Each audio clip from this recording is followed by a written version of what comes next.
Hey, collective. I have a channeled message for you. Do not ignore the red flags. You are around someone right now where they are sending up like warning signals, I feel like, to you. I mean, I don't think that they are doing this intentionally. It's kind of an unintentional thing, but they are. And you, if this is for you, you are picking up on these, but you really like this person. You might even really love this person. So it's kind of like you're tiptoeing into denial, okay? Because the message that I'm getting is, once again, you see these red flags, you think that you see them, but it's almost like your heart is trying to talk you out of what you know your head is seeing, hearing, and feeling, if that makes sense, right? And no shame, collective, because I look back over the past 17 years that I was with my ex, and I almost get ashamed for a minute thinking about all of the massive red flags that would pop up just every little bit.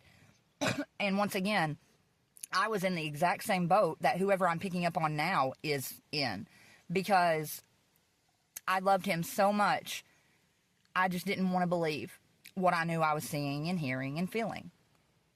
So I think I kind of pretended not to. But now that I go back and I reassess all of those years that I spent with him, and I remember particular instances and situations, I just feel so silly. For instance, let me tell you about this one.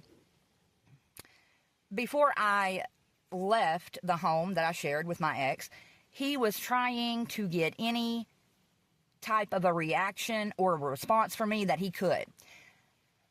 I mean, a negative one. He wanted a negative response or reaction from me.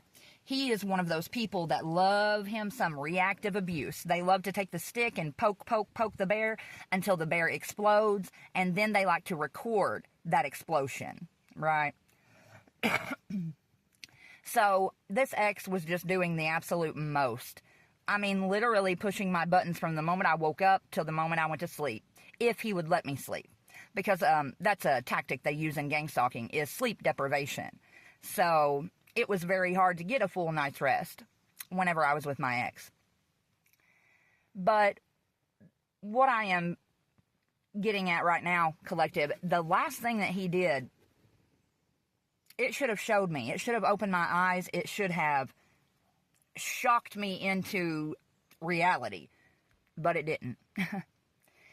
He was having no luck at pushing my buttons and making me act out of character.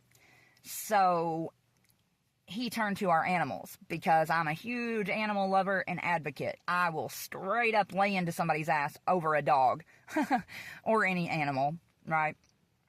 But our dog had just had puppies. And this asshole ex of mine,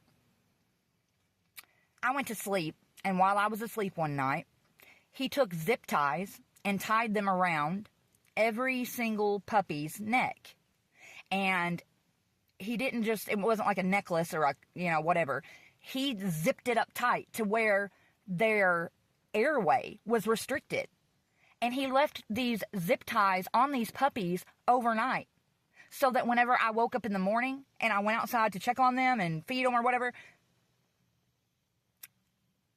I am picturing and imagining these little puppies' faces in my head right now, and I could cry thinking about it, which is why he did what he did.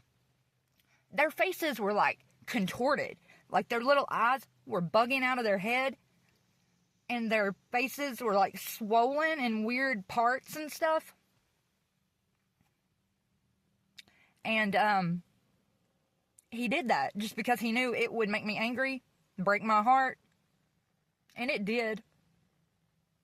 Pretty sure I threw something at him or tried to hit him that day.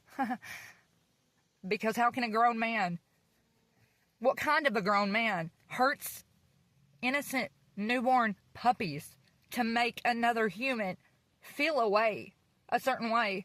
Like, that's crazy. That is beyond crazy. And before I get off here, another great indication Collective, of someone who is like a shapeshifter or someone who is just not who they present themselves to be, is if you go to talking about God or the Holy Spirit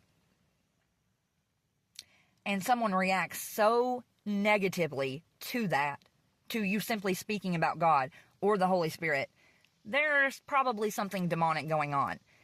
Because here is example number 2 that I keep thinking about. I keep replaying in my head today.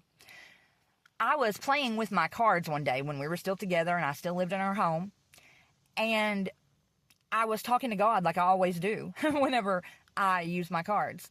And I think I said something to the effect of, "Thank you, Holy Spirit," or "Come through, Spirit, let's hear it." Like, woohoo, you know. I wasn't talking to my ex. I wasn't talking to anyone else except God. And he shoots through the house real quick and says, "If you say that word again, I'm gonna beat the hell out of you." And I said, "What word? What are you talking about?" I mean, I was completely confused.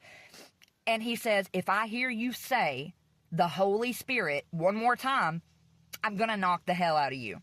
Or beat the hell out, something like that. But that should have told me right then and there. Something wasn't quite kosher about this man. Much love, Collective.